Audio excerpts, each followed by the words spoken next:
آیت نمبر 9 وَلَئِنْ اور البتہ اگر اذقنا ہم چکھائیں الانسان انسان کو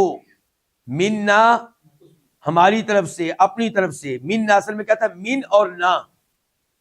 ہماری طرف سے اپنی طرف سے چکھائیں کیا، رحمتن کوئی رحمت، ثم پھر نزعنا ہم چھین لیں ہاں اس رحمت کو، منہ اس سے، کس سے، اس انسان سے، انہو یقیناً یہ کون، یہ انسان،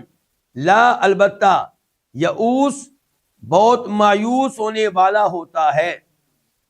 انتہائی نا امید ہوتا ہے، کفور انتہائی نا شکرہ ہوتا ہے۔ اللہ رب العزت یہاں پہ ارشاد فرماتا ہے کہ اگر ہم انسان کو رحمت چکھائیں، نعمتیں دیں، صحت دیں، عافیت دیں، مال دیں، گھر دیں، بہت سی نعمتیں دیں، پھر اگر وہ نعمت ہم سے چھین لیں تو بہت مایوس ہو جاتا ہے اور انتہائی ناشکرہ بن جاتا ہے، مایوس ہو جاتا ہے کس سے، مستقبل سے، کہ اب مجھے خیر نہیں ملے گی، اللہ کے اوپر امیدیں چھوڑ دیتا ہے، اللہ کی رحمت میں امید نہیں لگاتا، اللہ کی رحمت سے نا امید ہو جاتا ہے۔ یہ کافر انسان کی بات ہو رہی ہے۔ اور کفور ناشکرہ، یہ کہ جو نعمتیں پہلے ملی ہیں ان پہ اللہ کا شکر ادا نہیں کرے گا۔ ٹھیک ہے، ابھی نعمت چھن گئی ہے، تم ٹینشن میں ہو، پریشانی میں ہو، تم یہ کیوں نہیں سوچتے کہ اب مجھے احساس ہوا کہ اللہ نے کتنے سال تک مجھے بنائی دیے رکھی، آج بنائی چھن گئی ہے تو مجھے احساس ہو رہا ہے کہ اللہ نے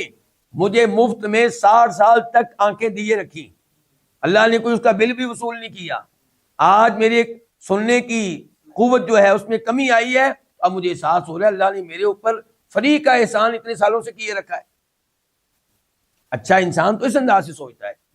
اور یہ بھی امید رکھتا ہے کہ اللہ تعالیٰ آئندہ بھی کوئی مہربانی فرمائے گا، یہ نعمت دے گا یا کوئی اور نعمت دے گا، تو اور پھر ماضی کے اوپر، ماضی کے لحاظ سے کیا کرتا ہے، اللہ کا شکر ادا کرتا ہے۔ لیکن کافر انسان جو ہے، جو ہی اس سے کوئی نعمت چھنتی ہے تو اللہ کا نہ شکرہ بن جاتا ہے اور مستقبل کے لحاظ سے اللہ کی رحمت سے نہایت نہ امید ہو جاتا ہے۔ یہ اللہ نے کیوں بیان کیا؟ پیغام ہے، مسلمانوں کو ایسا نہیں ہونا چاہیے۔ میرے اور آپ کے لیے کیا ہے؟ پیغام ہے کہ اللہ جب نعمت کو چھین لے تو آپ اللہ کا شکر ادا کریں کہ یا اللہ شکر ہے اتنے سالوں تک یہ نعمت میرے پاس موجود تھی۔ اور پھر یہ بھی ہے، مثال کے طور پہ اللہ نے آپ سے ایک ہاتھ واپس لے لیا تو آپ کا شکر ہے یا اللہ تو نے ایک واپس لیا، دونوں واپس نہیں لیے، اللہ دونوں واپس لے لے تو آپ کا شکر ہے یا اللہ تو نے پاؤں تو دیے ہوئے۔ اس انداز سے اللہ کا شکر ادا کیا جائے اور مستقبل کے لحاظ سے بھی اللہ سے امید رکھی جائے خیر کی کہ یا اللہ یہی نعمت دے گا یا اس کے متبادل کے طور پہ اللہ کوئی نہ کوئی مجھے خیر دے گا۔